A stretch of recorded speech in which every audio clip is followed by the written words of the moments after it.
ரம்யாவை கத்தாதன்னு சொல்லி Vijay sir advice பண்ணிட்டு போயிருப்பாரு. அந்த பிரேக்கில் கனியும் சபரியும் அவங்களுக்கு ஆறுதல் சொல்லியிருப்பாங்க. சரி பெருசாக எடுத்துக்காத, இனிமேல் ஒழுங்காரு அப்படிங்கிற மாதிரி சொல்லியிருப்பாங்க. அதுக்கு ரிட்டன் வந்துட்டு செம்மையாக கொடுப்பாரு, பயங்கரமாக திட்டுவார். நான் அவங்க திருந்தணுங்கிறதுக்காக ஒன்று சொல்லிட்டு போயிருப்பேன், நீங்கள் என்னடானா அந்த கேப்பில் அதெல்லாம் பெருசாக எடுத்துக்காத அப்படின்னா என்ன அர்த்தம் அப்படின்னு ரெண்டு பேருக்கும் மூஞ்சி தொங்கி போச்சு. உடனே சபரியும் அவங்க கனியும் வந்துட்டு இல்லை சார் நாங்கள் அப்படி சொல்லலைன்னு சொல்கிறாங்க. உடனே வந்துட்டு இல்லை நீங்கள் அப்படி சொல்லலையா இருங்க அப்படின்னு சொல்லிட்டு ரம்யாட்ட கேட்குறாரு. ரம்யா வந்து ஆமாம் சொன்னாங்க அப்படின்னு சொல்கிறாங்க. சொன்ன உடனே ரம்யா கிட்ட சொல்கிறாங்க, நீங்கள் நீங்கள் உண்மையிலே நல்லா இருக்கணும்னு நினச்சா நீ பண்ணுறது தப்புன்னு தான் அவங்க சொல்லணும். உங்கள் ஆப்போசிட்டில் இருக்கவங்க தான் உங்களை கெடுக்கணும்னு அவசியம் கிடையாது, உங்கள் கூட இருந்துக்கிட்டே கூட உங்களை கெடுக்கலாம் அப்படிங்கிறாரு.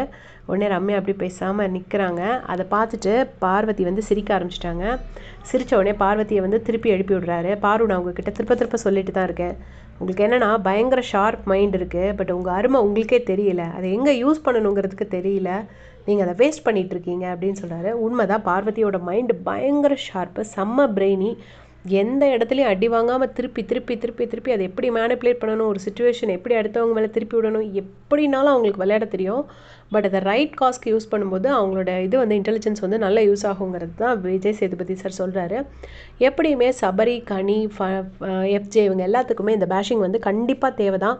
அப்போ தான் அவங்க இந்த சேர்ந்து விளையாடுறதை விட்டுட்டு தனியாக வந்து வெளியில் வந்து ஒழுங்காக விளையாட ஆரம்பிப்பாங்க.